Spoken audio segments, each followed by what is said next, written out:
Hello and welcome to another episode of What's on the Pile. I'm Nathan Bezner, and the only person not joining us this week is Jane, so it's Wagner, Hsien, and Jenner. Hi, guys. Hello. Yeah. This week, we'll be discussing Martin Scorsese's favorite movie, The Red Shoes, directed by Michael Powell and Emeric Pressburger. The Red Shoes tells the story of a love quadrangle between artists, coattail riders, and misogyny. Released in 1948, it uses a story by Hans Christian Andersen to tell a bigger story, which is also sort of a retelling.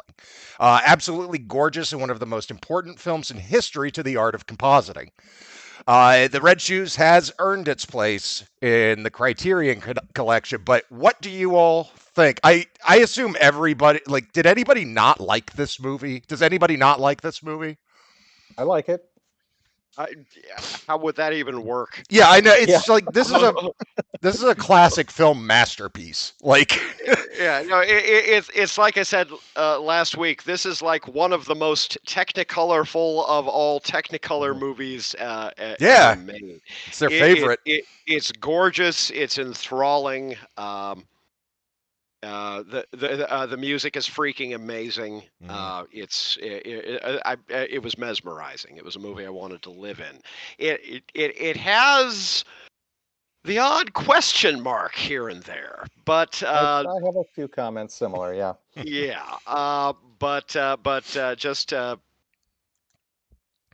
There's a longer thing that I could go into regarding Michael Powell and Pressburger later, but I figure we'll circle back on that. Anyways, no, but even so, just as a thing that I've been meaning to get around to for ages, given the mission of this podcast, I am so glad to have finally gotten to this.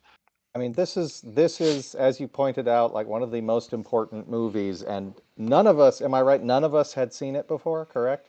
I'd seen pieces of it. I'd seen large chunks due to studying compositing in school. But I've never seen it beginning to end. I've been in its orbit for a long time.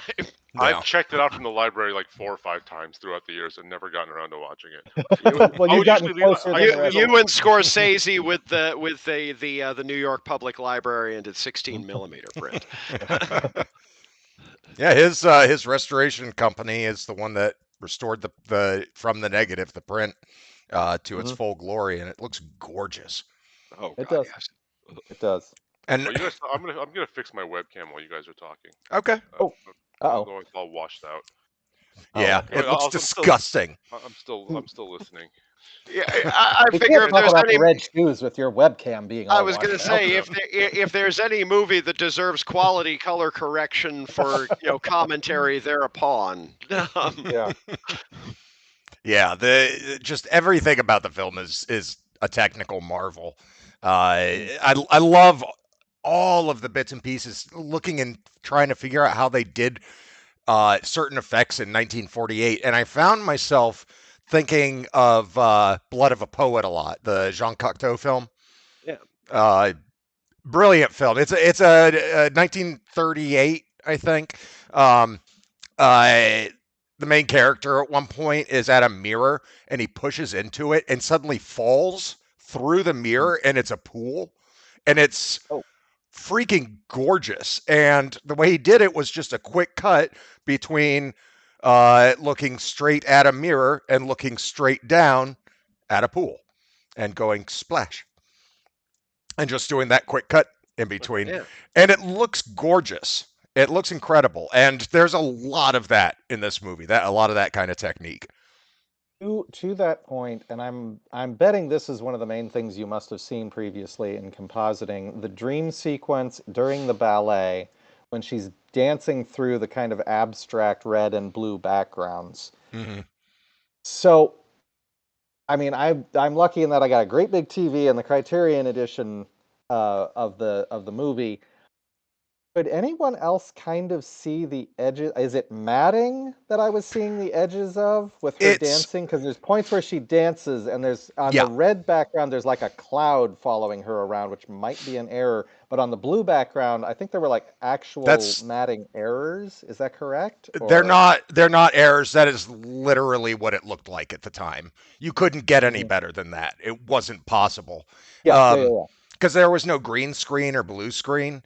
Like 1948, they had to shoot against pure white with the dancing, have her with strings and do all that, and then they projected the film while doing a secondary uh, layer of Okay. the foreground, which is moving in one direction, and the background, which is moving in another. And you have to make sure that all of those three, when they're squashed together, look like an image and not garbage. Complex so- back projection, as well as the peculiarities of Technicolor in its own right, which is famously 3 film strips merged into a single film strip. Right. No, That requi- the movie for its time is a technical marvel. Is Technicolor one of the ones that required you to be basically blown out, like incredibly Yes. bright? Yeah. Right? Okay, I Yes. thought I remembered that, and all the horror stories of actors being in front of those lights for hours on end, just being absolutely blinded by the end of it. I Yeah. mean, isn't that what Clint Eastwood said is the reason for his squinting in all those Leone movies? Just they're just being blasted by light, so he can't Believe open his it. eyes any I wider. hadn't That's what heard he that, said. but I think it obtains. hmm But I mean, for the audience who hasn't seen the movie, which to judge by us would be probably most of them, even those who are familiar with it. And It's probably it's still don't in know the story. Criterion Collection. I think that plenty of people have seen it, and if somebody's listening to this, you have a good chance that they have. But Yeah, you're yeah, right. but There not may everyone. be that you're absolutely correct. So it's kind of A Star Is Born a little bit, in which a ballet student manages to catch the attention of a famous, maybe the director, who's what Like, what he's like an impresario or Impresario was I the don't word know that what- came to mind there, actually. Yeah. Yeah. I And, almost wrote that into the script, and I was like, was he an impresario? I better not put it because I don't know what his actual title was. He was Yeah. just he was I like will the freely the allow. overlord of the theater. yeah, I do not know the proper term for the head of a ballet company. like a producer or some shit. Yeah. The money guy. Like a I'm a big classical buff, but ballet is not my particular bailiwick. Yeah, I have to say, as much as I can appreciate this movie, this is the closest I have ever gotten to liking ballet. And my family used to go see the Nutcracker every year when I was a kid, and that was pretty much my only exposure to ballet in any form. And I've taken my daughter to see a version of the Nutcracker, but we won't go into that. You should check out Billy Elliot. That's about ballet, right? I Yeah. remember liking that movie. That movie's great. We And just apparently Tom Holland did Billy Elliot on stage, and that's one of the things that got him kind of noticed, got him in the movies. yeah, I love that movie. Well, I mean, the kids got I don't- moved, so yeah. Yeah. I don't know Billy Elliot at all. What is that? Because for a moment there, my wires got crossed, and I was getting that mixed up with Happy Gilmore, which I know is not. Oh no. It's very about a kid in like it's British, like a mining town kind of thing, or something like that. They're all working class people, and he wants to be a dancer. He's like dancing and doing pirouettes and doing all this fun stuff, and they're like, that makes you not. We're not comfortable with that. And then it becomes a heartwarming bonding story with his dad and him achieving his dreams and shit. It's See, awesome. So it was. Now I want to see a '90s Adam Sandler movie about ballet. Kind of like a story, but it's Sandler's like Happy Gilmore, like heyday, Billy Madison, like back that era. Yeah, I could see that. But at any rate, Red Shoes, and she, after catching the impresario, we'll use the term whether we know if it applies or not, in his eye, the impresario is so impressed with her that eventually he basically has a ballet composed around her, to the Hans Christian Andersen story about the red shoes, which are shoes that when you don them, they make you dance for the rest of your life. You know, you dance until you die, basically. Unless you No, get you your da- feet you chopped off. You Yeah. dance until they drag you into hell. Yeah. Was Was that the original story? Okay. Yeah, it does- Sounds like an original Hans Christian Andersen. The one that I heard originally was that she ends up in the woods and a woodcutter chops her feet off, and then they like go into hell, basically. I could see that. Something like that. Sounds about right. It sounds similar to the Silver Hands. The Yeah. girl with which incidentally has been animated and is a very good cartoon. Interesting. Yeah, it's G Kids put it out, which, despite their name, actually puts out really quality animation. Yeah, one thing I like about this movie is that, as far as adaptations go, the problem usually is that they don't have enough material to make it work, and taking this idea, this kind of almost meta idea of remaking the story, but doing it as a story within a story within a story kind of thing. That's a much better approach, I think, than somebody putting their spin on fucking, I don't know, Romeo and Juliet or some shit. It was Snow meta White. decades before meta was a thing. Right. It's more of a thematic adaptation than an actual story adaptation. Yeah. You know, and Well, is of course, kind it of the also point behind it. Of course, it also includes an actual adaptation. And the adaptation is great too. The adaptation within within there. I found it interesting reading up on the background on this that apparently it was it received sort of a mixed review because most of the major papers had not only a film critic at the time that this was released, but also a dance critic. And the dance versus film critics had very, very divided opinions about the movie, because apparently its approach to a ballet company is not particularly realistic. But How so? Is it like overly dramatic, or is it melodramatic the way they portray a ballet company, or what were they saying? I read the opposite in my research. I read the opposite about it, like that a lot of, because it was based on certain practices with ballet companies that have leaders doing what that dude was doing. It was almost like a mock version. He's based on somebody.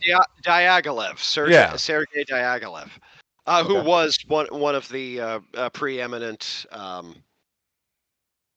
impresaria. Well, I mean, even if it wasn't accurate, I kind of read it as like just a film set, because this is something they love to do in movies. Even if it's not intended, even if they were trying to more closely to the ballet thing, this is the producer, this is the lead actress, top billed actress, all this kind of stuff. Yeah. So it's one of those things where maybe ego and the whole diva thing was not quite such a thing up to this point, but the influence of diva stories has made divas into an absolute thing. This was pretty early. I mean, this was earlier than I thought it was, especially seeing how gorgeous the film looked and the effects. I thought this was like 60s or something like that.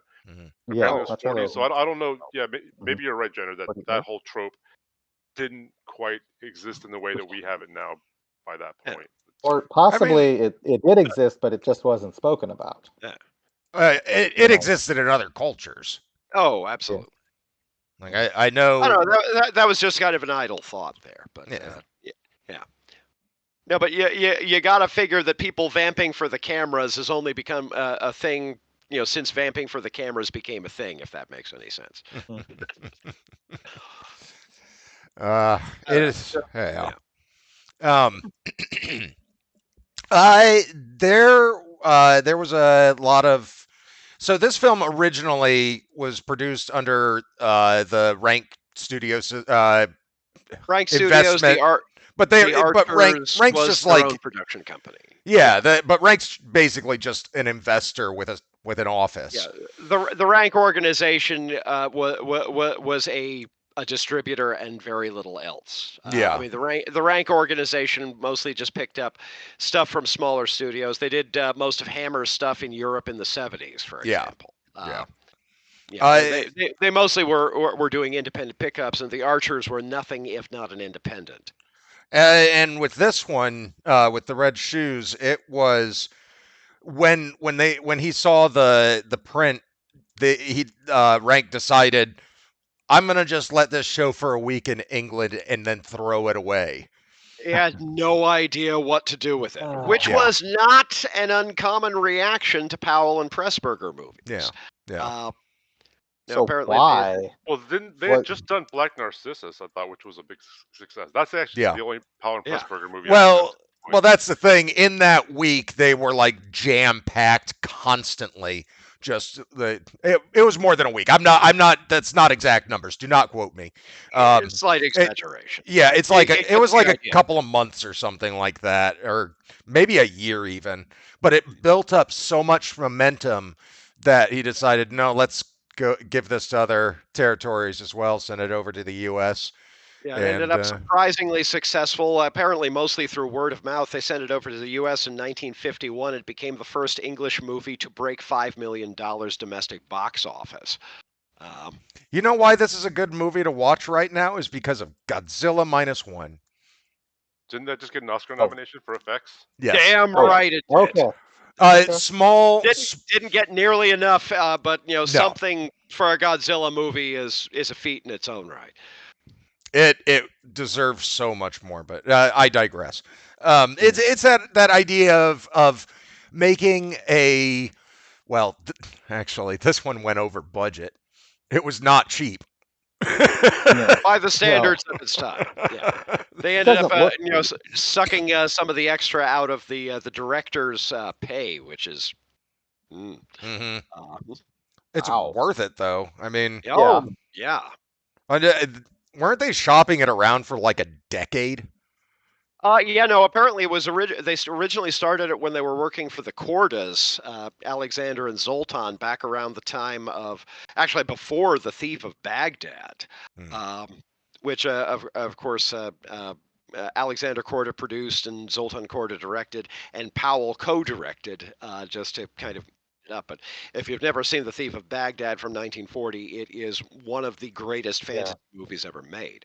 But yes, it is. prior to that, they had apparently been kicking around this. Originally, they wanted it to be a biopic, like a straight biopic about their mentor, Nijinsky. Oh, yeah. I forget Nijinsky's first name right now. I'm drawing a blank on it, but ballet is not my thing. I remember the last names. The first names can be a bit of a stretch. But you've already named 4 more people than I would be able to. So okay, I love ballet, but I only know it from 4 things: Black Swan, Perfect Blue, this, and Suspiria, and other Suspiria. This actually and Billy Elliot. 5 things. Yeah, this kind of circles in on what I was thinking, which is the interesting relationship that Michael Powell in particular, but Powell and Pressburger just in general, have with the horror genre. Because at least until Peeping Tom, which destroyed his career, Powell never actually made a straight horror movie. But so many of his movies ended up having descendants in the horror genre. Essentially, horror buffs have been desperate to claim Powell and Pressburger as our own for the longest time. I mean, Black Narcissus was basically the fairy godmother of nunsploitation movies. Yeah. You can look to this and see a linear descendant in Suspiria. Not least for the incredible use of Technicolor. I mean, not even necessarily from a narrative standpoint, but from a technical standpoint. Part of I Know Where I'm Going, which if you've never seen it, you need to see that too, is basically an adaptation of Edgar Allan Poe's story about the ocean vortex. I forget the title of it. I've been drawing a blank on it, but part of it is just low-key an Edgar Allan Poe adaptation.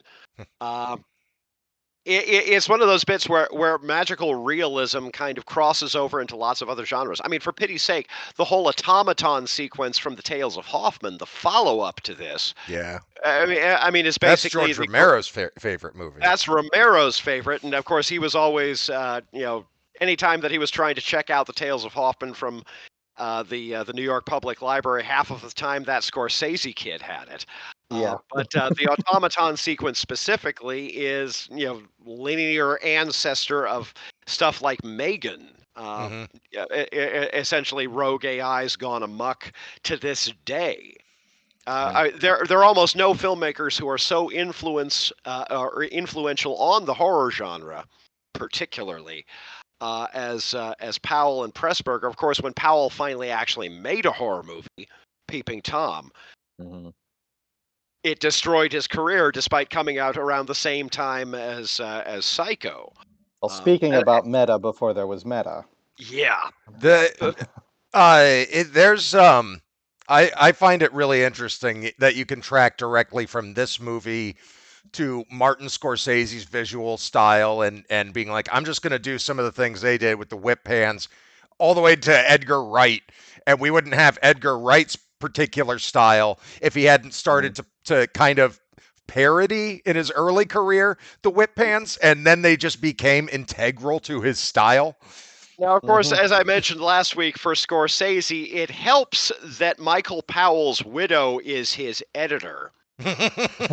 Yeah. Thelma Schoonmaker Powell is the absolute undersung, if not unsung, hero of Scorsese's oeuvre, all inclusively. But still one of the most amazing editors working, and she really only works for Scorsese. So not for nothing was Scorsese kind of the juice behind the movement to restore a lot of the Archers movies, but this one in particular. Yeah. This is the one that when they do advertisements for film restoration, they always have Scorsese talking about the Red Shoes. Yeah. It is. And that's an important enough legacy in its own right at this point. Yeah. Well, let's talk about the story a little bit, aside from the technical information, which I could do all day. But there's some story. The historical context. Yeah. There's some story. I thought the story.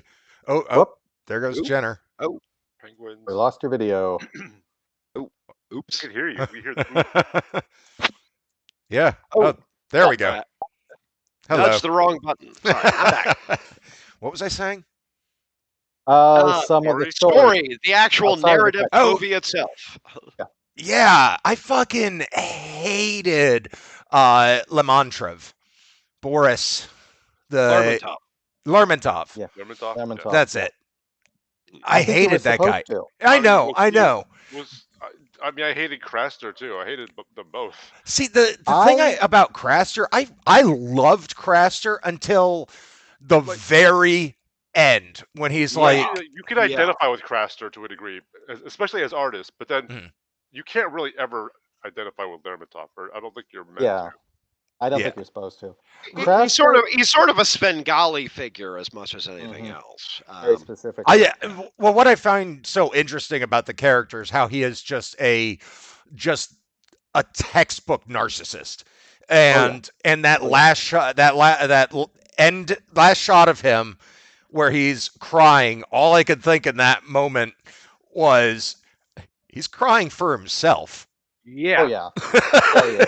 And he makes it about himself. Yes. It is always about himself. And you can tell that in the performance. And I forgot the man who played Anton Walbrook. He's fantastic. Yeah. Funnily enough, also in Gaslight. Weapons.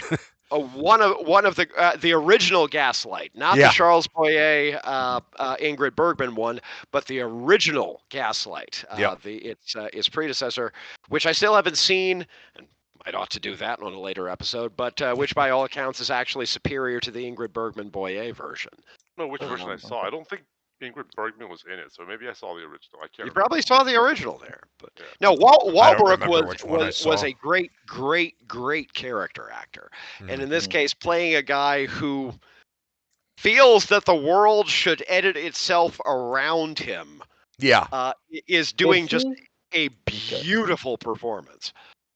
Did he typically get to be center stage? Very rarely. Actor?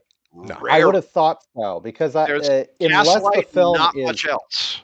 Unless the film is absolutely focused on him, I don't see him playing second fiddle in any of the other stuff he's in. But he is such a sort of volatile, angry character. Otherwise, such an intense. That's the word I was looking for. Intense, not volatile. He's such an intense character. I don't see him being, second fiddle, second main actor, or anything like that. I mean, here you could argue that he is next to the prima ballerina, but he was absolutely one of those character actors who could just glower his co-stars off a screen. One thing that I found interesting was that he never told Vicky why he was doing it for her, right? I don't remember him ever. I don't recall that happening. No. I don't think so. He says he's like, I'll tell you later. And I suspect my theory behind this is that what he was thinking was, I realize I have no talent of my own. The only way I'm going to make a mark on history as a narcissistic, artistic person is to ride the coattails of this genius, but I have to make sure she stays with me. So I have to belittle her as much as possible and tell her, you get to say no, you don't get to say anything. I get to make all the decisions.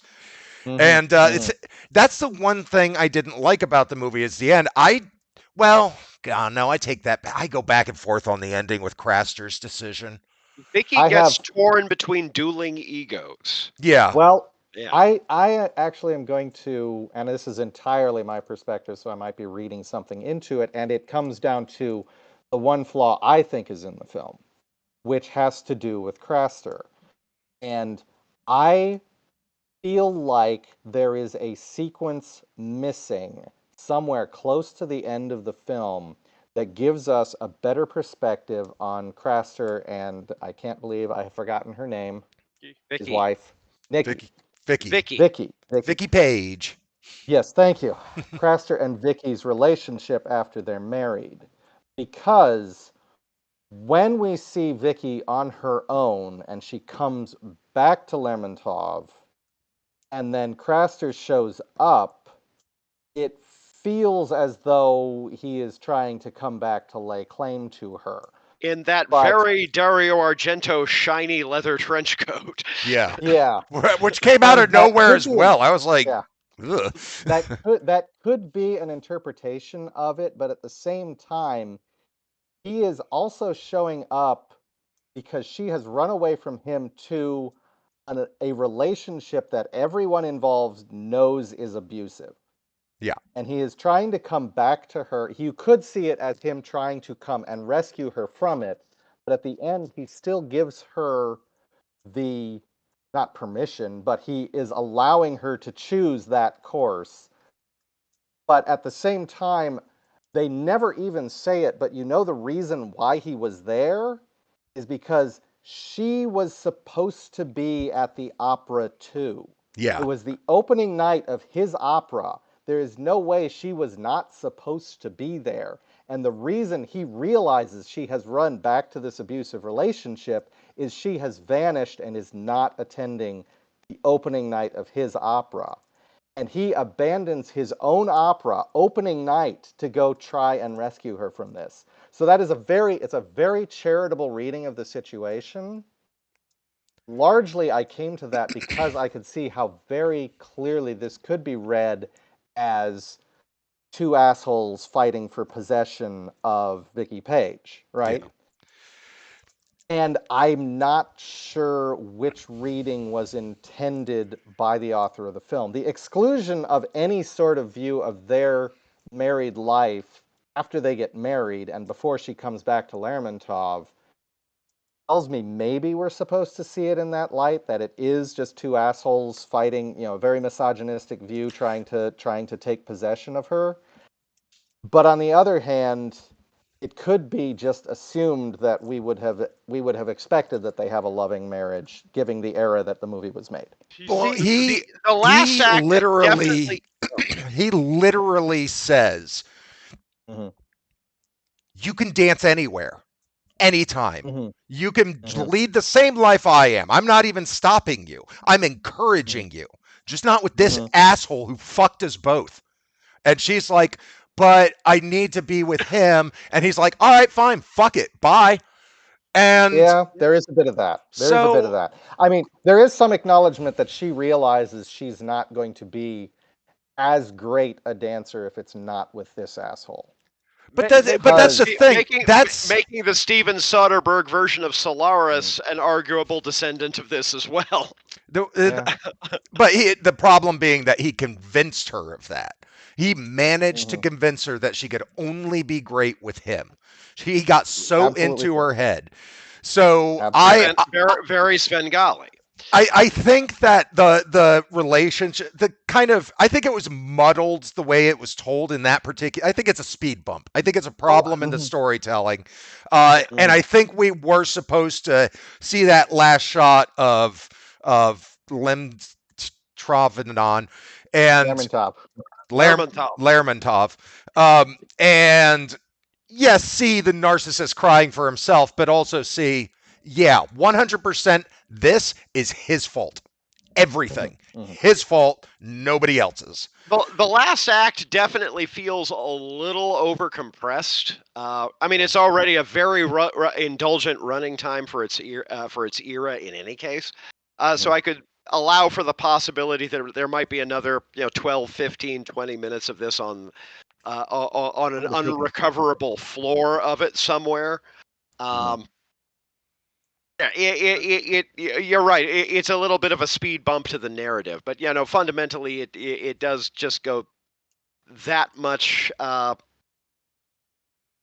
more toward kind of leaving Vicky as this poor character torn between dueling egos, dueling agendas, and ultimately just kind of not able to assume her own agency in a way that will allow her to continue.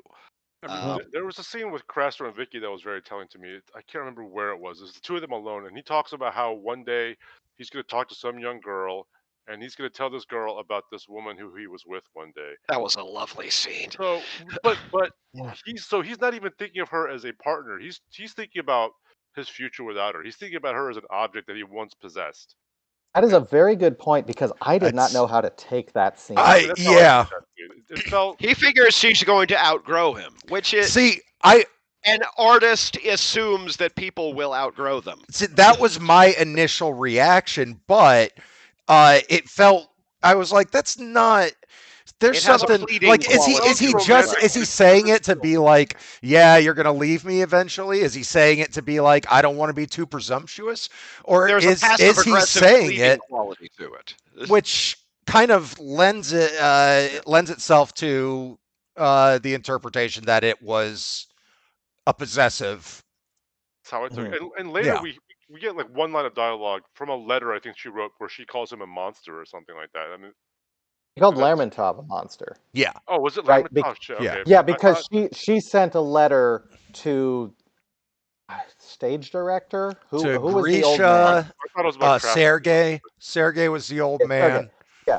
She sent a letter to Sergey. Sergey wouldn't show the letter to Lermontov, and he said, I couldn't show it to him. She calls him a monster. Oh, I thought for some reason I thought it was because she called Craster a monster. No, Craster is never with Craster at the time. Craster never approaches monstrousness. He just has and again, arty types know this and know how this goes. Has an uncomfortable tendency to fall back on passive aggressiveness. Yes. Specifically passive aggressive self-deprecation. When he got fired. Okay, I have this instinct in storytelling that is completely counter to the drama that people like to see in films. Which is called the reasonable protagonist, where an individual. Yeah, what's that? Oh, if only. Yeah, where somebody will stop and say, "Wait a minute. I feel like we have a disconnect here. Are you misunderstanding something I'm saying?" Or, stuff like that. Let me clarify the thing that you appear to have just misapprehended that I said. Yeah. When Craster gets fired, I'm like, what he should do in this situation is thank Lermontov for all of the opportunities he've given him, wish him the very best, and leave. And what does he do instead? He gets all pissy and runs off in a huff. Now, it probably, in this case, wouldn't have had any difference. But I have this instinct of like, no, stop being an idiot. But he does that throughout the film. That's Yeah, like he his does. main weakness is that he does Yeah, that. he does. Which absolutely feels realistic for an artist, Mhm. especially an artist who is coming into the picture as somebody who has already been abused and stolen from. Yeah. Yeah. Well, that's the our artists have paper egos. my favorite line in the film. I know what it's gonna be. It's better to have it's God, how do you phrase it? It's worse to steal than to be stolen from. It's worse to have to steal. To have to steal. than- That's it. That's than it. That's to the whole be thing. stolen from. That's the That's- line. yeah, that's Thank a- you. that's a Fucking. beaut, yes. Oh, Mhm. I could. That was beautiful. For a movie that focuses so much on its music and its dancing, the screenwriting in this is just absolutely amazing. Mhm. And that was absolutely the case with most of Powell and Pressburger's movies anyway. They fall squarely in that realm of sort of magical realism that feeds a dozen other genres, and for that, as much as anything else, they are absolutely to be commended. And the fact that they don't have more of a reputation with a lot of the younger film goers and film buffs these days is an oversight. Oh, you would not believe the level. Like, we have unlimited knowledge on the internet, and half these kids, they're like, they don't know about any of the stuff that made their stuff happen. Like, Oh, they won't and watch by anything that's kids, black I and mean white or silent. anybody under 30. I mean, I'm going to I've go heard with that kids or anyone younger than I am. So I've heard that kids nowadays don't even care about movies. Like they're not even on their radar. That's Like, right. It's just not something they. Yeah. So yeah. It's one of those Especially things like where Gen the obsessiveness is going to become both increasingly rarefied and increasingly obsessive. Mhm. The sort of discipline that we're undertaking with this program, give it a century, is going to be literally a monastic order. Yeah, I could see that. Well, I mean, it's just you get to the stage where you look around at wherever you actually pursue your hobby, like in used DVD stores and shit like that, where I frequent, and you realize that everyone there is getting older and older, and it's starting to resemble more and more the people who are leafing through the vinyl collections in used stores, and you're like, oh Lord. At least vinyl's Everything's making a going comeback. Vinyl's Is doing it great making now. a comeback with us, or is it making No, a no. comeback with people younger than us? I think with people younger, but that's Really? good for the Okay. medium. Oh yeah, no, the hipsters. Oh no, I love that. The hipsters sucked that stuff up. Yeah. Of course, they have no idea what the difference is between a direct drive versus a belt-driven record player, and they have no idea of the difference. Jenner, between I don't either. I don't either. Yeah, no. I mean, most of them have guess. USB players if they have players at all. Yeah. Which I don't have a player at all. Tie rack, baby loves to spin it around. Tie rack, spinning all day around. Tie spinning all over town. I actually helped a friend make a mixtape CD for his boyfriend last night. He texted me. He says, "Do you have still have a computer with a CD player?" I said, "I'm 48. Of course I have a computer with a CD player." Lucky bastard, mine broke. I still have a Blu-ray burner. So do I. That's what it is. It was just I didn't feel that correcting would have helped the conversation. $40. $40. Yeah. Oh, really? Fucking Damn, I paid nobody. $100 for mine, but it was like 10 years ago. Yeah. I got mine on a deal on Amazon at some I just point. thought it was sweet as hell he was making a mixtape for his sweetie. So Yeah. yeah. It would be funny great. if his sweetie couldn't play it. What the fuck is this? Oh no! Apparently, I'm breaking up with you. No, he's into the retro media. So yeah, CD being a retro media. Oh, that's huge right now. Like VHS tapes, people are fucking selling VHS tapes and making money. Wow.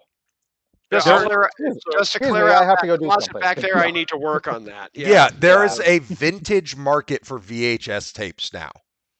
There is, but how long is that going to live? Especially that's exactly. Especially you got to do it now. The turntable people at least started making new turntables. There still has not been a new VHS machine manufactured since 2016. We're coming up on a decade there. How long do records last? Forever. How long does VHS last? Not forever. We don't really know. They were not supposed to last more than 20 years, but I have tapes from 1980 that are still working perfectly well. They upped that to 45 years. I went to look some of my anime tapes that I bought, brand new commercial anime tapes from the late 90s won't play anymore. I threw them all out. Well, that's the thing is the golden era of sell-through was generally using a lot lower quality tape than the golden era of rental VHS, simply because they weren't expecting it to be played over and over and over again. They were expecting you to put it on the shelf, get back to it every once in a great while, and stay there. Yeah. All my VHS tapes still work. Yeah. Like my since I last checked. I was about to say there's a big caveat there, because I have VHS tapes that worked just great last time I saw them in 2003. So yeah, my wife won't let me hook up my VHS player. She literally won't let me hook my VHS player into anything we have in the house. So there is a line that must be drawn this far and no further. Yeah, pretty much. I still need to slide to a DVHS machine someday, one of these days. Before we move on to our next segment, we're old. We're getting old. We're old, and we're getting older, is what we're saying to the. Well, I'm hoping our audience skews older. Our small but faithful listener and viewership. Mostly older than you've ever been, and now you're even older. We have people that watch just like after we've streamed. We have like 2 or 3 that watch during the stream. Anyway, I wanted to do one last thing. I stunt cast this movie so many times for a remake because I love doing that. Like, who would I want to see in the red shoes? In the red shoes, and I want Dan Stevens as Craster. Yeah, and I kind of want what's his name? Lermontov.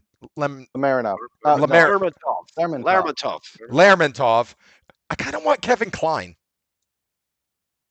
Oh, that would be beautiful. I am 100%. That wouldn't have occurred to me. I am super biased, but I want Jeffrey Combs.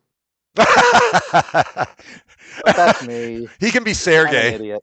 That's if they lean into the horror elements. I mean, that would still be beautiful, but Dan Stevens as Craster would be perfect. He does Star Trek. I say, fuck it, lean into the meta, get Natalie Portman to play Vicky. That'd be funny. That would be fun. That would be very fun. So you want our stunt casts now? You want? Yeah. Let's hear. Did you think of any? For Craster, I'm thinking like early 2000s Philip Seymour Hoffman. Like interesting. State Maine, Philip Seymour Hoffman. No longer possible, but but he would be old now anyways. I mean, although if he were still alive, him as Lermontov, I think he could do that too. Oh, he would be so creepy. Look at him in the mask. He would be skeevy. Yeah. See, that's the thing. I don't see Lermontov as skeevy, just really controlling. I agree. I don't see Philip Seymour Hoffman as Lermontov.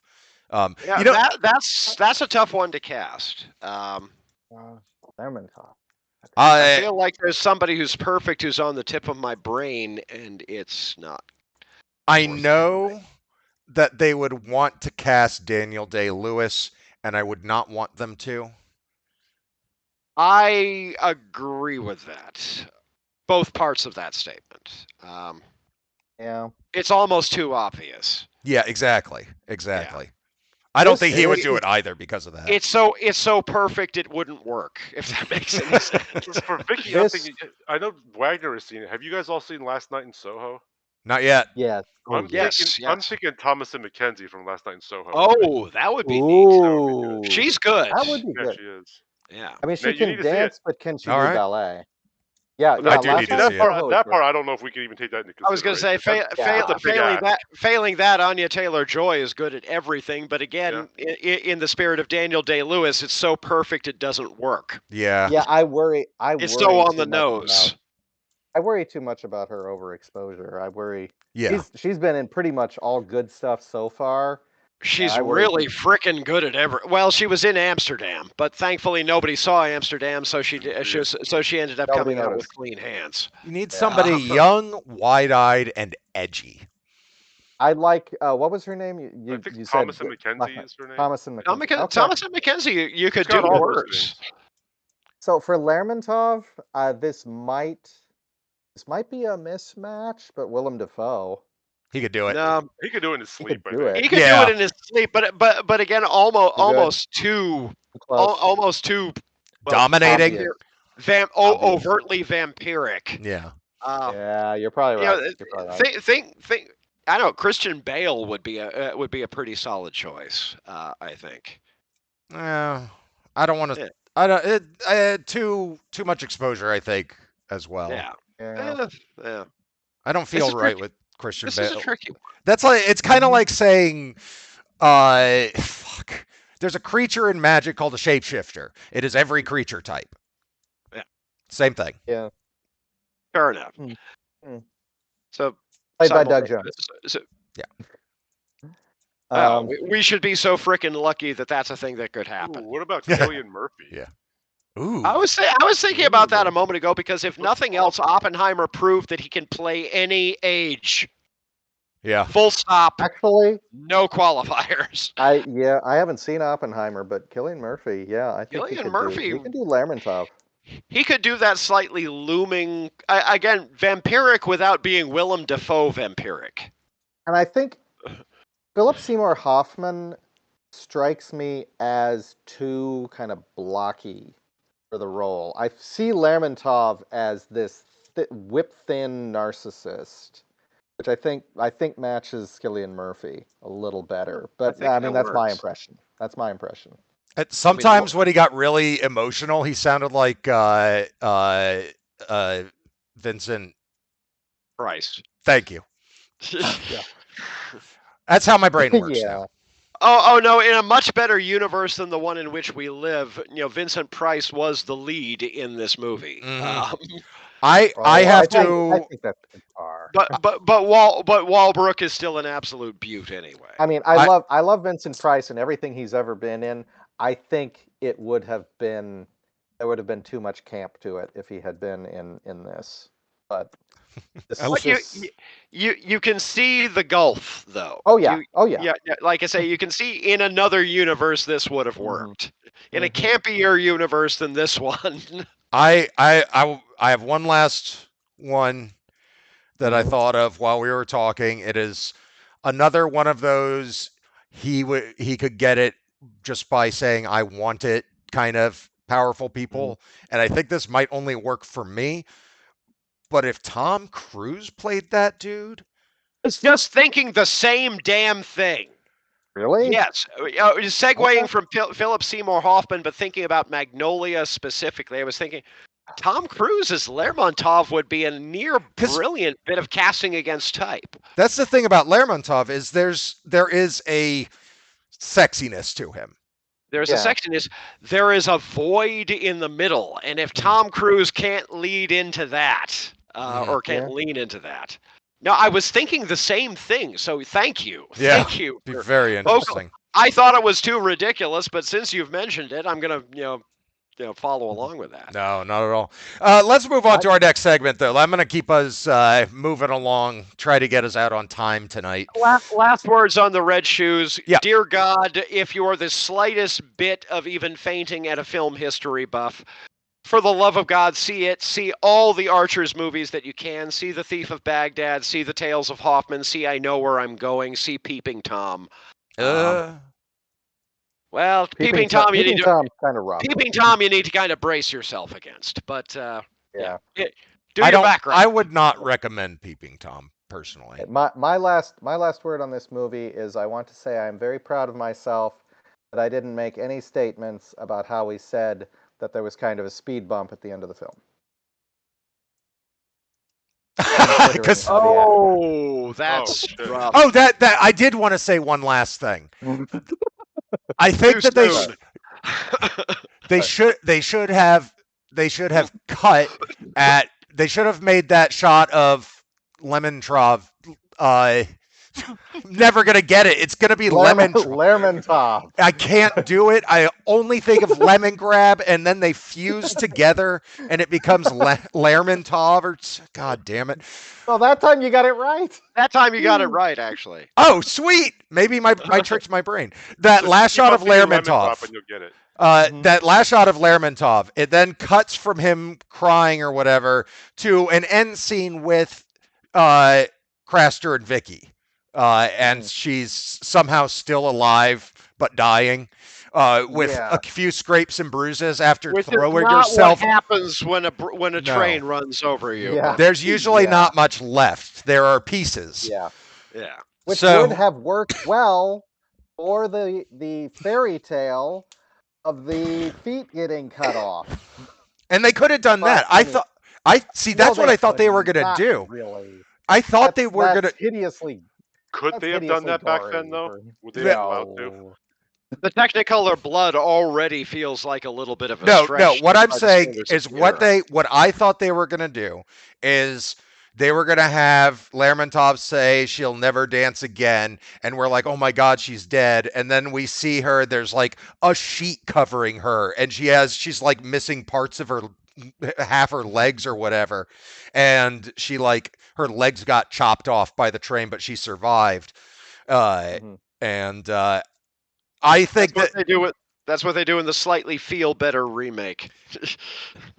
I don't think it's feel better. I think it's I think that it's the showing her dying I have a problem with. I'm fixing a scene that should have cut at Lermontov crying. Yeah. Lermontov. Yeah. I think it should have cut right there, and that should have been the end of the movie. That last tacked on scene was unnecessary. I guess they wanted. She had to get the shoes off. She had to get the shoes off. Yeah. Of course, given the logic of the script, the shoes shouldn't have been there in the first place. But at that point, we're leaning hard into allegory anyway. Yeah, and that's what I mean. That stage. They're leaning hard into allegory, but at the same time, they're not following through with the cut off feet thing. And yet, if the movie they made needed to end before that, because I would just assume anybody would think that if you get squashed by a train, those shoes probably came off. Isn't that like probably the feet with them? Yeah, that's an internet meme. If someone gets hurt in a video and the shoes come off, they're dead. Yeah. If the shoes stay on, they're fine. Actually, that is one other tiny little detail, because the whole confrontation, the love triangle confrontation, happens before the play starts, and she's wearing the red shoes. There is no reason it couldn't have happened during a costume change with her off screen, which it should have, which would lead to the kind of harried nature of the situation and probably push her into a more emotional high that would lead to suicide. Apparently, both Powell and Pressburger kind of mea culpa'd this later on. There was apparently a bit of a ton of debate around that, and they were like, we were trying to clarify things, and it ended up muddling things. Mea culpa. I feel confident that, again, as artists and consequently practically by definition insecure, I think they were probably just glad people were talking about their movie. Like I said, has some speed bumps. It has some speed bumps. But I assume when she jumped, she just hit the train and rolled off, and she didn't get run over by the train. She got glanced off the train. That's what I assume happened. On the other hand, that probably shouldn't have killed her. Right. Yeah, I know. But that's the only way she's intact. But it sort of begs the question why she did that. Going up and throwing yourself at the side of a train injures non-mortally or mutilates.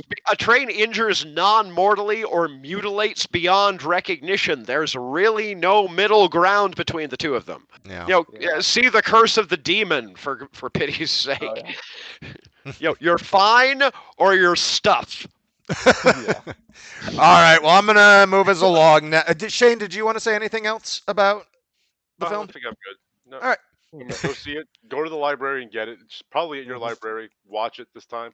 I used to come back with just a stack of Criterions. I'd maybe watch one of them and then return them all because they were. Caveats aside, so freaking gorgeous. Yeah, very very beautiful. All right. I like the tales of Hoffman better still, though. Not least because I'm biased, but still. All right. Well, we're gonna move on to remember to keep it to 3 things we watched this week. Hsien, you want to go first? Sure, because mine will be quick. So I was at a 4-day gaming convention most of this past week, which was awesome. I told Jenner and Matt a little bit about it. Yeah. First of all, I'll just do this real briefly. 8 DDR machines against the wall, and that's just sort of the back corner. And that wasn't even the part with the lines. The rest of it was just every rhythm game you've never heard of from Japan and Korea, and that's what I spent my weekend doing. There were panels. There was a Kurosawa panel I went to, which was a lot of fun. There's a tabletop room I didn't set foot into because I was too busy playing rhythm games. There's CCG areas. There's just tons of stuff. I spent my entire time in the arcade just playing Japanese rhythm games. So the only thing I really watched was I started watching the Netflix show Shadow and Bone, which I read. So the books are 3 books, and then there's like a sequel duology and then a sequel duology to that.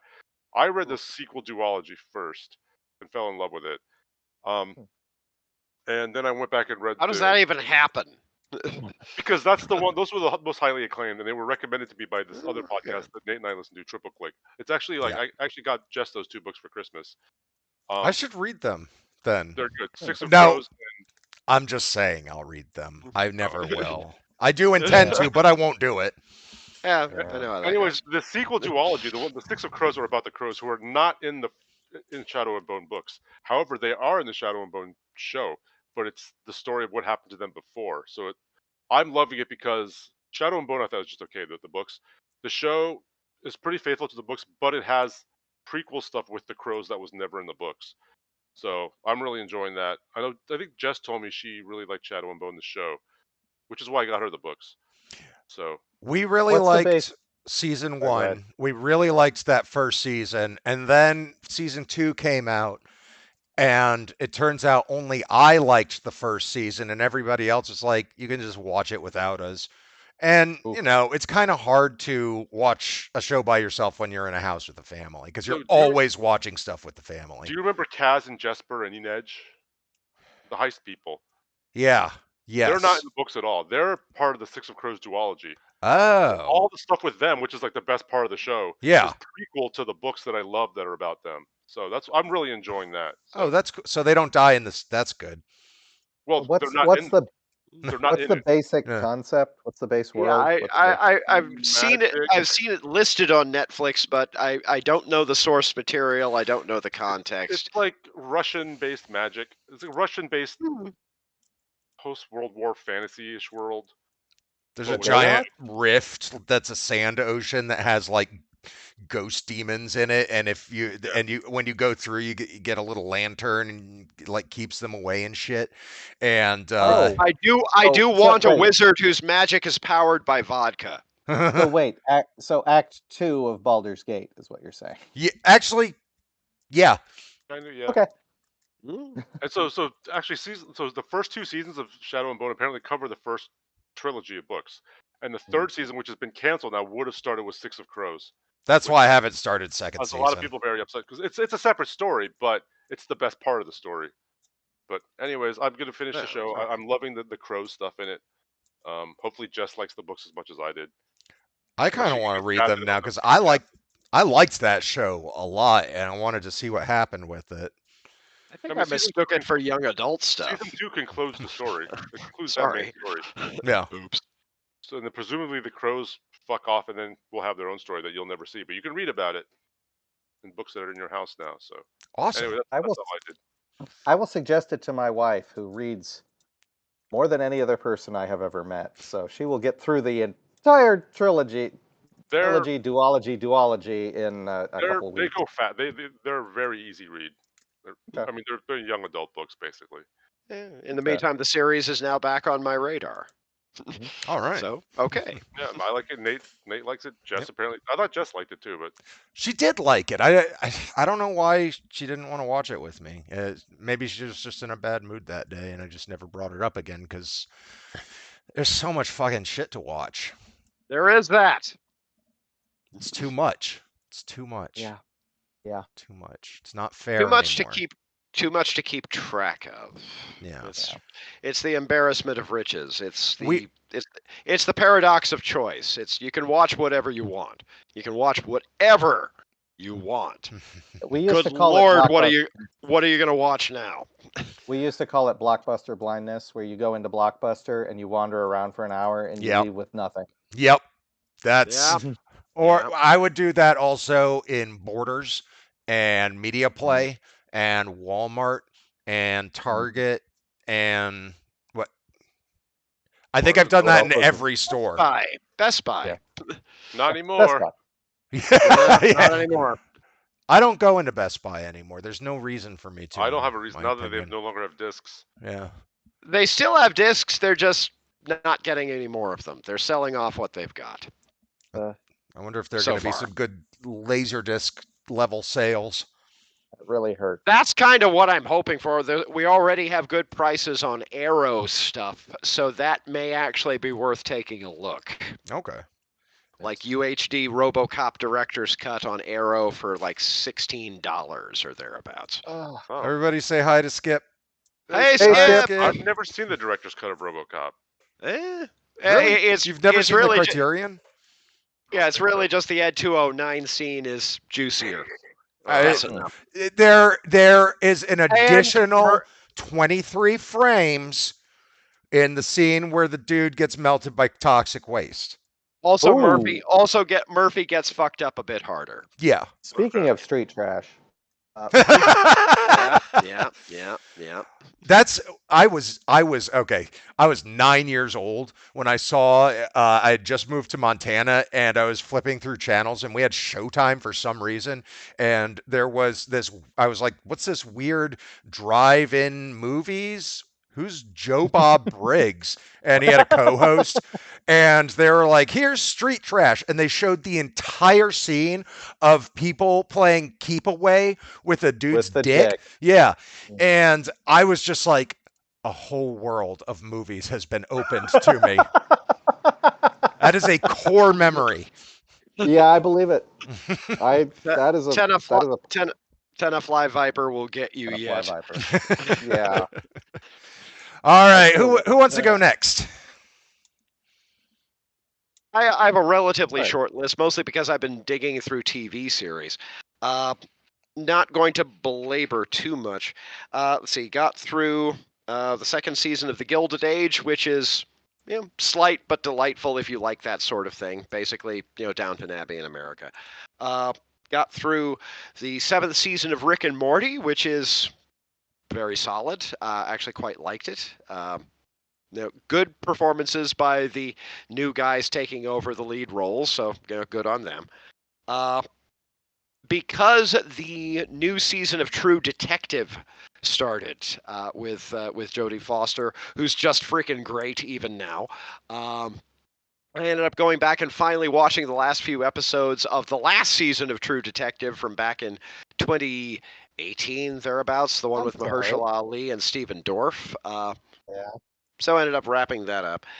The only really new thing that I ended up watching in the last couple of weeks since we were last on was lot number 249, which was this year's Mark Gatiss Ghost Story for Christmas, based in this case on the Arthur Conan Doyle story, as opposed to M.R. James, with Kit Harington and that guy. You'll recognize him, but should have gotten Steve Buscemi.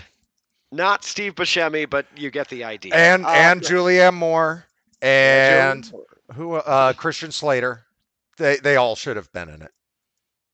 Yeah, well, no, Christian Slater was in the Cat from Hell segment, but even so, no, he was not. Christian Slater was No, that's right. That was David Johansen. Never mind. Yes. Yeah, David Johansen and William. I've seen that movie. That's one of my. I've seen that movie. I've only seen Aliens more than that movie. Wow. Have you picked up the 4K yet? It came out a few weeks ago. I don't even have a 4K television. Me either. Oh. I got a fucking giant television. It's like 100 inches or some shit. I put it on my wall, and it's been fine for a Okay. decade, and I have Okay. had no need to swap it out. Well, I lied a little bit. I have one 4K TV, but it's my gaming TV, and I was gonna say you got the benighted NU 6900 from Samsung. No. yeah. Yeah. Hate that television. You and me both. Anyway, no. But the new Lot 249 is nice. I'm hoping it's not the last of the ghost stories for Christmas, but that's one of those things that seems to take a break and then come back and take a break. It's really it's only Mark Gatiss pushing it, but he ended up managing to kind of eke in a unnamed Sherlock Holmes cameo, which was sort of fun in its own right. It's a nifty little half hour of television. It's neat. It's not as creepy as last year's Count Magnus. It's not as interesting as Martin's Close from the year before that, not least because that had my fave Peter Capaldi in it. But it's a good time, and I really hope that series continues because it's one of those things that I've kind of low key grown to rely on. All right. That's me. That's my lot. Okay. Me or you, Wagner? I can go next if you like. Okay. So I'm in sort of a similar situation, watching a few TV shows. We are dragging ourselves through Loki, not because I dislike it, I love it, but it's just scheduling in a household full of people is too much to watch. Difficult. Logistics. Yeah. So we're just a couple episodes into that. Watched a little bit of Delicious in Dungeon, which is Don't need to watch that. That's coming out an episode a week. Oh, right? that reminds me. Yeah. There should be an episode of that I haven't seen yet. So yeah. Yeah, it's just silly, but what do you go to anime for? Charming. It's charming. Yeah. I watched Kids Request this week was a repeat, which we're trying to discourage because we want them to watch new stuff. Yeah. Let people repeat the thing that they're going to repeat. I know, but they already do that in the morning. That's why I have seen Shark Boy and Lava Girl 8 times now. We're discouraging repeats on your time. Yes. Got it. Yes. Okay, I get that. I can respect that. I don't know. Frozen 2, there was such a drastic drop in quality between Invincible, oh no! The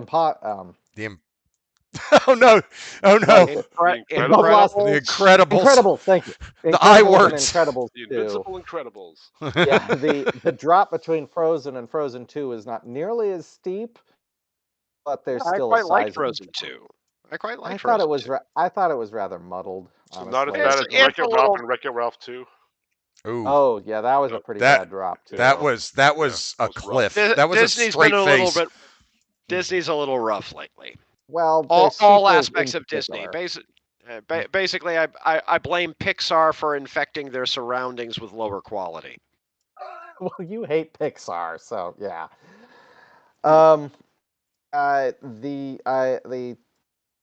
Been working my way through box set, which you're not going to be able to see. I have that one. I have that one. So I watched Prom Night, which I have seen before, and I did not like in my memory. It's like the first appearance of Jamie Lee Curtis, right? Yeah. No, not first, but yeah, it's one of the big ones. She's on the cover and shit. Yeah. She's on the cover, and it was after Halloween. I think it might have been after Terror Train. It was 1980, if that helps. It was that. Right at the same time she was doing Halloween 2. Okay. But yeah, and the poster for Prom Night is completely deceptive because it seems to imply that Jamie Lee Curtis is the killer. Yeah. That one was all. For some reason, I could never hold in my head the actual Prom Night one as what happened in the damn movie. I could not remember it for the life of me. I know I've seen it twice now, so I watched it again, and now I think I finally got it straight. Yeah, that's okay. Uh, Prom Night I 2. Hello, Like Mary also- Lou. Hello, Mary Yeah. Lou. the Love prom that night movie. sequels are actually really good. The reason why prom night lingers around in your memory, Matt, specifically, because you're just about my age, is because it was one of the first movies that got shown on network television before they showed it on cable. There was almost no turnaround between its theatrical release and it being shown on television, and they made a big ballyhoo of it because at that point they were trying to fight off the inroads of cable. Yeah. And then it got on cable, and they showed it every weekend on USA at 4 a.m. Yeah. That is correct. I had never seen. It's minor. Prom Night. It's of no consequence whatsoever. Is that the aside one with from- Leslie Nielsen? Yep. Yes, it is. Yeah. There's really not much to it. It's just a It- slasher, and there's a couple of good effects, but I mean, not even that really. Kind of elevates like, it. good God, don't kill him. Yeah. There's basically there's the inciting incident in the first 5 minutes, and then nothing happens for an hour. Nothing. So yeah, but It's not so Prom long Night that I 2 finally got around to seeing that for the first time. Yeah. Prom Night 2. This was the first time I'd ever seen Prom Night 2. Oh, it's a I joy. Oh. I've seen pieces of it before. That one's fun. Yeah. Oh yeah. That is like really fun. So Yeah. I had a great deal of fun with that. And the I only other watched thing that on USA up all night. all night with Rhonda Shear. Yep. Damn right. Yep. And Or Gilbert Gottfried, but yeah. or Yeah. Gilbert Gottfried. He was I also still remember brilliant. his It was yeah, also I still remember his script readings for Friday the 13th marathon they did, where he was like he hosted a complete wooden script reading of one of the kill scenes from I think Friday the 13th 5, where the person gets beaten to death in the sleeping bag. And at the end of it, he just goes, when you look at the script, you really have to consider that they really were losing an opportunity by adding all the violence to this film. So that's Gilbert Gottfried. Yeah. And the last thing I watched, the only thing that I really would love to talk about, but I'm not going to talk about at all, was I listened to Hsien, and I went to see Poor Things at the local art cinema. Dear God, all of you go see this movie. Okay. This movie is amazing, and you have to see it now in theaters. It's really great, and that's all I'm going to say. I only get to go out 2 days out of the week, and I play Magic on both those days. And then Okay. Tuesdays I do this. The weekends are full of kids. I would only have Wednesday to do it. Maybe. I have no excuse. I'll get on it. And it's going to be easier to find now because the Oscar nominations are out. So all those movies are going to be in theaters again for a while. Oh, Maybe. it got an Oscar nomination? I It didn't got see a it. lot What of did it Oscar get? nominations. Yeah, I believe it. second only to Oppenheimer in terms of number of nominations. But It is. yeah. It is worth it. And go in without seeing anything ahead of time. There's a couple of words I could say that would absolutely set you up, and I'm not going to say them because this is a movie to walk into blind. I have trouble with Yorgos Lanthimos because I love The Lobster. I don't think I am ever going to watch Killing of a Sacred Deer. I need to see that one, but you should That's see one of those. That's one of Dogtooth. those ones I'm still I bracing know. myself for. Having seen Poor Things makes me think maybe I could watch Dogtooth, which I thought was on the same level as Killing of a Sacred Deer. No, it's not on the same level. Okay. It's Give The very- Favorite a look if you haven't seen Favorite's The good, Favorite. Oh, too. I've seen The Favorite. The Favorite's delightful. Yeah. I watched it on an airplane, but that's where We I know can. how this goes. Yes. We know how this goes. That's fine. I'm done. All right. All right. I can only remember 2 things. I might remember more along the way. I did watch the first 2 episodes of True Detective Night Country. Okay. Yeah, me too. I love the first season. I did not enjoy the second season and never finished it. I jumped into the third season with Jess and I got bored. But this season so far has me captivated. Yeah. Just absolutely captivated with some of the most disturbing imagery and sound I've seen in a television show sound in mixing a while. will get you. Yeah. Wow. That collection of bodies Yes. as it slowly thaws out Yeah. and makes noises, and It's occasionally really- parts of it get displaced. Yeah, no, It's I'm finding it pretty enthralling so far. yeah. And I have no Christopher idea. Eccleston! Yeah. I mean, We can saw you his butt. I mean, not just Jodie Foster, but Fiona Shaw, Mhm. John Hawkes, Christopher Eccleston. I mean, talk about a stacked cast of, I always say it, but weapons grade character actors. Yeah. No, I'm really interested to see where it's going, especially since it doesn't seem to be eschewing the supernatural in the way that the previous seasons did. Exactly. And that's The what season- brought the- me to the show to begin with. Yeah, the previous seasons always seemed to be flirting with supernatural stuff, but they never committed. Hmm. Yeah. This one looks like it's. Oh, Travis showed me. Travis, the dead guy. Yeah, okay. And, I don't and think. Did they even have a supernatural aspect to the third season? No, they did not. I didn't think they did. Yeah, that was. there's kind Again, of a there- little flirtation, but not really. No. there's kind Right. of there's a little bit of a Twin Peaksy vibe here and there. There is indeed. I was Mm. thinking the same thing. I know that's the second time I've said this episode, but yeah. Yeah. Anyway, highly recommended. It's excellent so far. It's only Nice to 6 see episodes. Jodie Foster 1, 2. working. Oh, Yeah. she's been working nonstop. Well, no, I mean she popped back up with Naiad, the thing that Annette Bening just got an Oscar nomination for. I hadn't seen her in a while though. Didn't Foster get a nomination too? Yeah. Yeah, no, I believe Naiad? so. Okay. Yeah, but there was Naiad, and I hadn't seen her in years prior to that. Really? The point is, it's good that Jodie Foster is working. I've This I've is tried the- to remember can't- what the I can't last think of thing. when I saw her This is the last. thing that should be commended and encouraged. Oh, I saw her in Hotel Artemis, which that and was I- I did see Yeah, that. that was a the last couple one I years saw. ago, and by a couple of years ago, I mean it was like 2013. it was 2018. It was? Really? Yeah, then she Really? did the Wow. Mauritanian in 2021, Naiad in Wow. 2023. Oh, I saw Uh, Elysium. That was 2013. She has worked on something every single year. I just missed a bunch, I guess. The That Beaver We all. Well, of course, I remember was the Beaver. 2011, then Carnage, also 2011, Elysium, Scorsese's Women. Wait a minute. She was in Wait, not the not- Carnage I'm thinking of. No, it's a Roman Polanski movie apparently. Yeah, Based on a Polanski. play. Oh. Yeah. Okay. With William C. Riley. John C. Reilly. John C. Riley, thank you. William H. Macy, John C. Riley. That's what I did.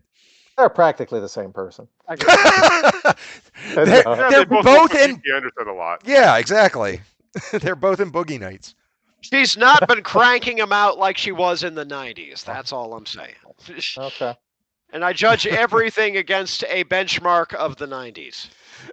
Well, she's not just acting anymore. She's producing and directing and shit too. Yeah. I got that. It just feels like it's been a while since I've seen her, but I'm glad to see her. So it's a good thing. It's not a bad thing. Yeah.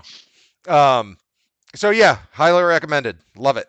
I finished Monarch. Okay. Oh, yay. Yay. I think it's continuing to hold up as it is to Godzilla versus Kong what the Clone Wars is to the prequel trilogy.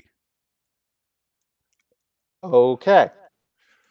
As in, the Clone Wars animated good. series does nothing but patch all the holes to make the prequel series of Star Wars make sense, and they do a great job of it. And then they fuck it up with the new fucking. bleh. I was just thinking I like the recent Godzilla movies more than that analogy would give credit for. But Monarch was really, really freaking nifty, though. I do not like that it went from Hollow Earth theory in Godzilla and in King of the Monsters with dude from West Wing, whose name I always forget. Bradley Whitford. Or- Yeah, Bradley Bradley Whitford. He's the Hollow Earth guy. You get to the next movie, He's not in the movie anymore. He's Now not in the it's a movie. whole new character that Adam Wingard has come up with, who is also a Hollow Earth guy and happens to be doing the same research and says the same things, but he's a different guy.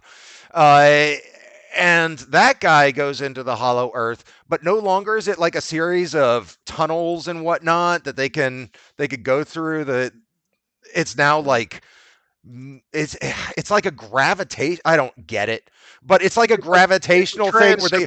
It's a transdimensional thing. Yeah, it's stupid, and it's some whole nother something or other. And you have to use this little thing you have to ride in a little submarine, and you drop in, and then you drop down, and then you have to be perfectly aligned or some shit, or else you'll explode when you come out the other side. And it's all this technical shit, and they spend half the movie prepping for the goddamn thing, and then they do it, and it's this mystical journey of insanity. And then in the show, it's just regular portals now. It's just portals. Okay. Because that's fine, because the show is because the show decided to lean more on King of the Monsters. Because you don't all the shit that Adam Wingard put into Godzilla vs. Kong because he thought it would be cool. He's one of those guys that wouldn't it be cool if he's one of those guys. And he's like, wouldn't it be cool if we made this whole sequence look all like this? And yet the actual storyline was not calling for it. He cares more about telling a story visually that he wants to tell rather than actually staying in line with the story that is currently being told. So he just fucks shit up. Filler. Yes. He likes the filler. And at the same time, his guys who say dude are Ty West and Joe Swanberg, who are varying degrees of pretty much on the same page. Yeah, they all hype themselves up, and yeah, they're a bunch of yes men together, and they never say no to each other. And as I said, I like Godzilla vs. Kong despite itself. I think that it is hilarious that in that one movie there's a shot of Godzilla where he's like 400 feet tall, and then in the next shot he's like 200, and then in a later shot he's like 50 with Kong, and they're standing on a fucking aircraft carrier when his foot's like the size of a goddamn aircraft carrier. Yeah, looks cool looking sequence, wouldn't fucking happen. Not in a Godzilla movie. Makes zero sense.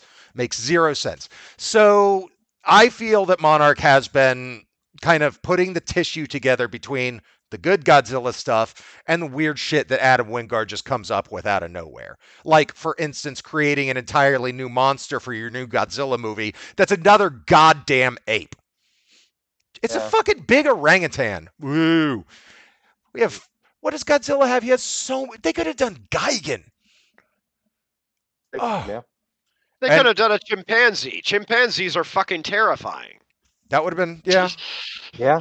I would want it to be a monster. Yeah.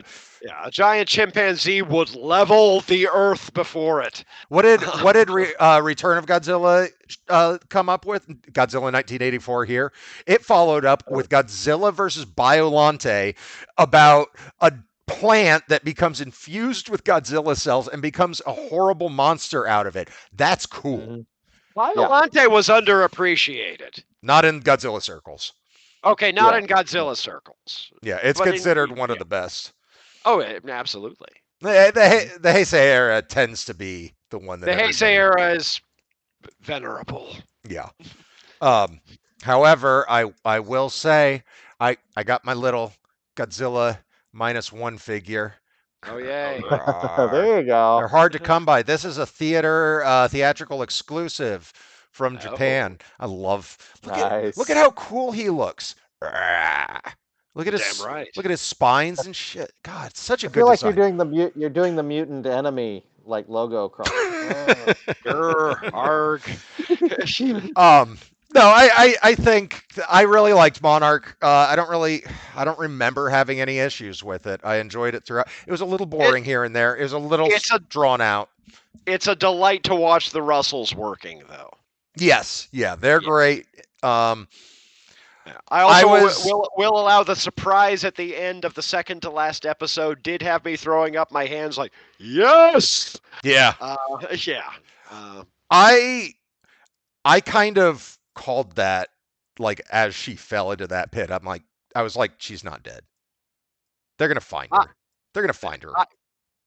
I had completely ignored the possibility. I kind of do that sort of thing deliberately so I can continue to enjoy ongoing entertainment. Well, and that's the thing. I do that, and it's not like saying I'm better than everybody else when I guess things. I know we all do it, but it does not disrupt my enjoyment.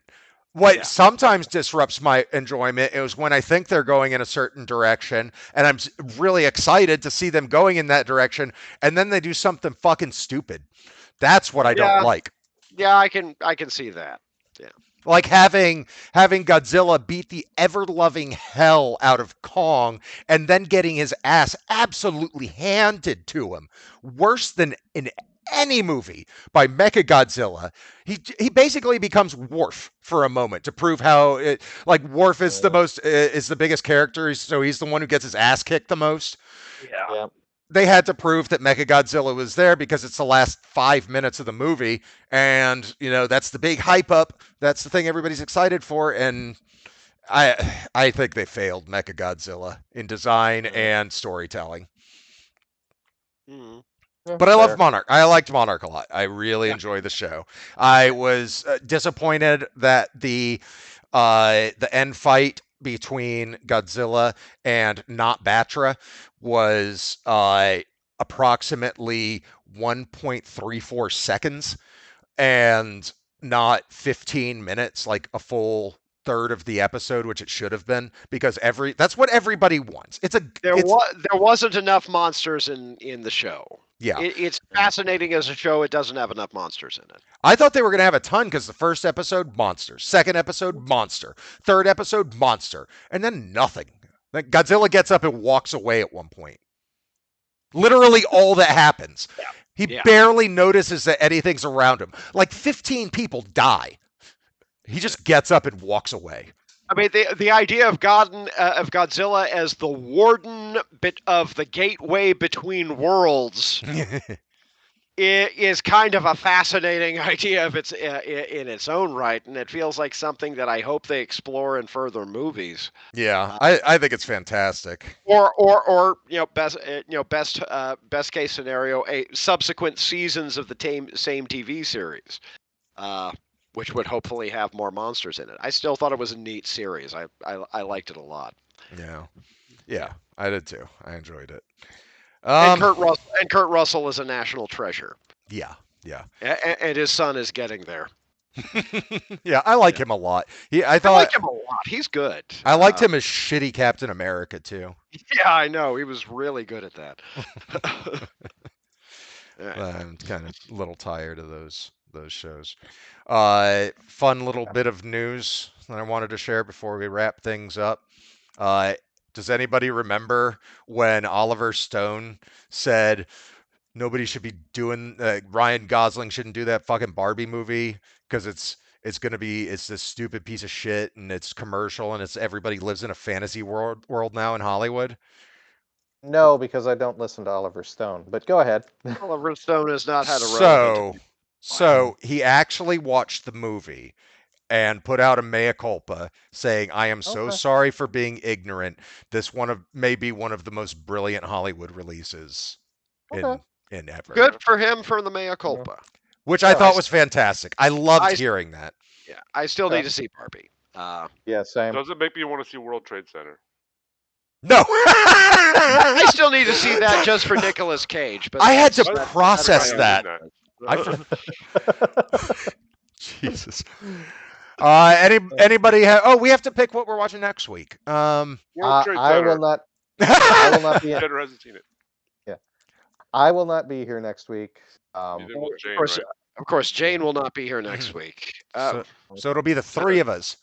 Yeah, I want to do an episode, don't you? Oh, okay. Yeah, I favor this. It's either this or magic. That's pretty much what I do. Oof. No, that's great. I love it. I'm kidding. I do either this or board games. So. Yeah. Yeah.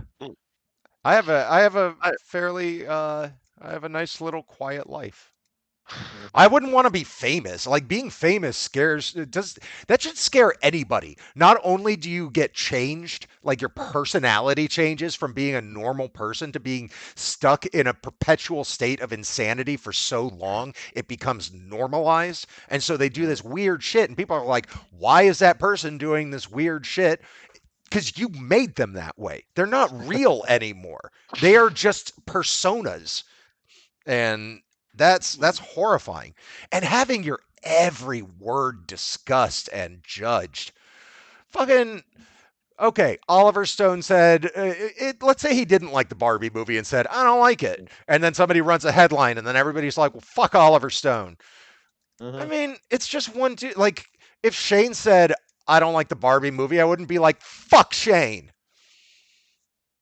We have a low enough viewership. Maybe not Barbie, but maybe some movies. What if I said I didn't like Aliens? Well, there's something wrong with you if you said that. I would not. Pretty sure we don't know you. I would not. I would probably hold it against you creatively, but not in other aspects. Individual mileage will vary in all things. I you think like Aliens, right? Yeah, I like it. It's not my. I actually like Alien better, but I do like Aliens. That there is no wrong answer to the question, which is better, Alien or Aliens. Yeah. Either answer is correct. Yes, both simultaneously, in fact. Yeah, yeah. You can just say both. Yeah, they're essentially one movie anyway. Yeah, they just changed tone. Oh, what are we watching? What's on our list? What have we not watched? I've got our spreadsheet. We got so much on this spreadsheet that we haven't even talked or touched or talked about. Is this the Google spreadsheet? Yeah, I had to look up how to find it. That's right. I still need to get a link for that again, just because if I don't have it. Like if you just go to Google Sheets, isn't it saved in your thing? Yeah, just go to sheets.google.com and it'll just be there. As long as you've accessed it at some point, even if you're no longer an owner, I don't know who are like the. We did Close Encounters. I can take that one off, right? Yeah, we did that one. Or just check it for everyone. I mean, I forgot we all didn't like it. I think we can just delete it. It hasn't aged great. I hate that movie. I hated it before. I think we got it covered. I'm just gonna delete it outright. Well, yeah, there we go. Because we've seen it. We've done it for the show. We're good. Has what's that? What's that Ben Foster sci-fi movie? Has everybody seen that? Ben Foster sci-fi? I don't. Ben Foster sci-fi movie? Are you sure it's Ben Foster you're thinking of? Pretty sure. I've only seen him in a couple of things. He's not in that many things. What the fuck? Pandorum? Yeah, that's it. Yes, I've seen Pandorum. I have not seen Pandorum. Yes, I liked that movie, but if Jenner's seen it, I have no. I don't want to watch it just because Hsien hasn't seen it. It's not that good. People also ask, is Pandorum a sequel to Event Horizon? I don't know if I want Very to watch much it. Actually, Event that's Horizon a fair wasn't question. Oh, well, you know I love Event Horizon. No, I mean like Pandorum was the closest we were going to get in that decade, other than Danny Boyle's Sunshine, to a sequel to Event Horizon, but it is an unrelated picture. What if we did Lady Bird? You're the only one who hasn't seen it, Nate. Yeah, I can rewatch Lady Bird. We can do something. I mean, no, let's keep looking. Yeah, this is. We have a whole list of Oscar nominees out, but I don't know how many of those are available. I'm gonna highlight. I mean, I still need to see Barbie. You haven't seen Barbie yet? No. But of course, it's fine. We gotta save that. Probably no, you can do it without me if you like. I'm not running to it anytime soon, honestly. But well, that's what we would have to. That's why if we included you, you'd be forced to run to it. Yeah, I don't want to run to it. That's what I'm saying. You don't want to see it? I'm gonna give it some time. The problem is at the moment, if you don't like Barbie, it's not because you don't have good taste. It's because you're a bad person. That's the basic problem. Yeah, you want to go online and tell people you don't like Barbie? Just watch the comments that follow. That's why I don't go online and tell people I like Barbie or don't like Barbie. That's a good policy in general, but I can see that. The Dead Don't Die. I've seen that. I've seen the it. Jarmusch movie? Wait. Yeah. I haven't seen that one. Unless we're talking about the Curtis Harrington movie with with George Hamilton and Ray Milland from the 70s. It's a John Jarmusch film. Let's do The Notebook.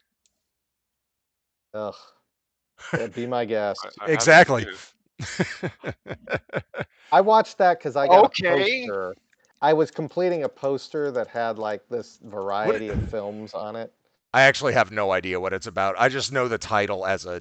I know what it's about. Nick Cassavetes directed it? Yeah.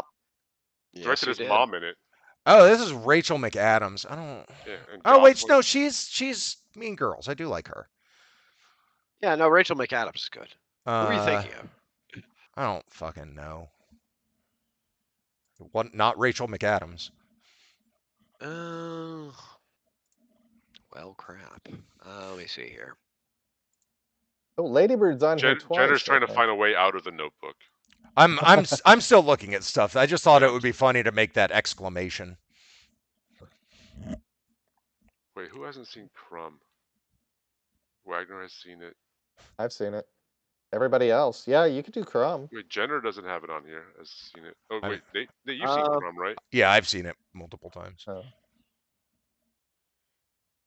Let's see. We got a Ponyo. Let's see if anybody in the chat has said anything. Skip says Barbie is just okay. There you go. Okay. There's somebody who said it on the internet. I think it's just good. Yeah. I did. One of the nominations for Barbie did make me raise my eyebrows a little bit. Which was? What's the nomination? America Ferrera got nominated for Best Supporting Actress, which she was. Who was she? She was like the mom, the real life mom, the real world mom. Really? No spoilers. Yeah, just the mom in the real world. That's isn't a spoiler. Okay. Okay. She got nominated. Margot Robbie did not. It's weird. Oh, really? Nor did Greta Gerwig. Yeah. Yeah, that's really weird. Really? Yeah, Gosling That got feels nominated. that feels like a pretty Ferrera. major oversight. Yeah, let me see here. Caveman's Valentine. Is that Samuel L. Jackson? Yes. Yes. It is impossible to find. I saw that. I waited too long. Back in the day.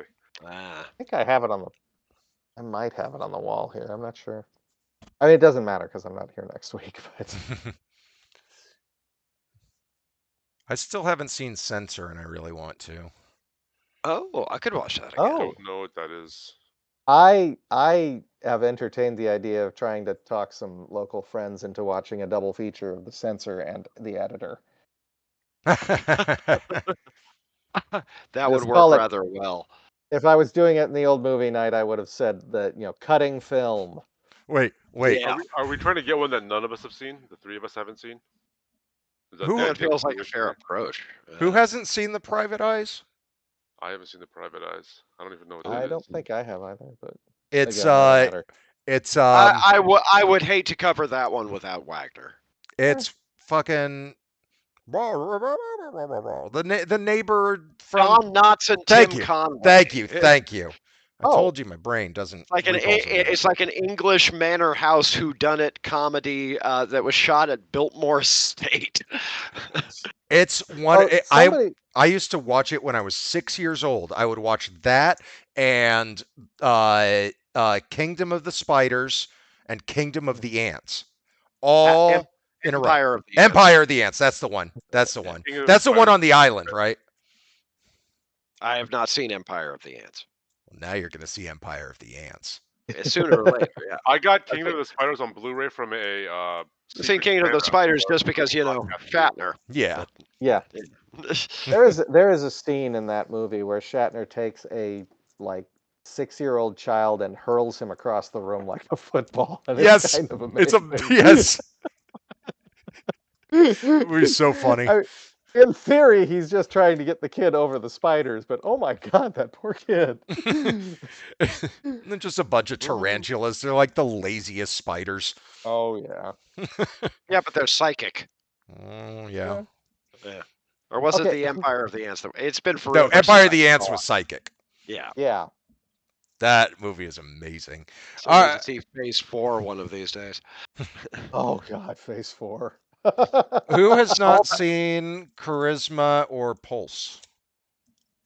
Me. I have seen both. Seen either of those. And again, if we're going to cover because- Kiyoshi Kurosawa, I think I would want Matt on for that one. You can't make that dictate. Kiyoshi. Ki. I'm sorry. No, I'm not. You've corrected me on so many pronunciations throughout my life. I could do one. That's fair. All right. So far, I like. What was the other one we were looking at? A Notebook. No, I'm not serious. I don't want to do that. Oh, you said Caveman's Valentine was hard to find. Private Eyes and the Censor. Yeah. Those are the two. Or Censor looks interesting. The Private Eyes is a screwball comedy. A lot of fun. Really dumb. Probably dated. I saw it when I was 6 years old. One of my favorite movies. So much. Yeah, it's a good one. Other than that, I don't know. This has nothing to do with what you choose this week. Somebody saw Dave Made a Maze other than me. Yeah. You saw that. Shane. I saw it. I saw it as well, yes. Nate showed me the trailer, then I went and saw it, and he didn't. Okay. It's just it's currently marked as only I having seen it on the list here. Yeah, we haven't updated that I don't thing think in I've like gone through mine. years. Like I say, you just literally moments ago gave me directions as to how to get back to it, and this is the first time that I've accessed it since I moved in August. Mhm. A bunch of Reddit users have banded together to take down Wall Jesus Street through Christ. the use of... Shut up. I was looking at my Netflix and suddenly it just started playing stuff. Probably get muted on Yeah, mine YouTube started or doing that something. too. I thought I disabled that.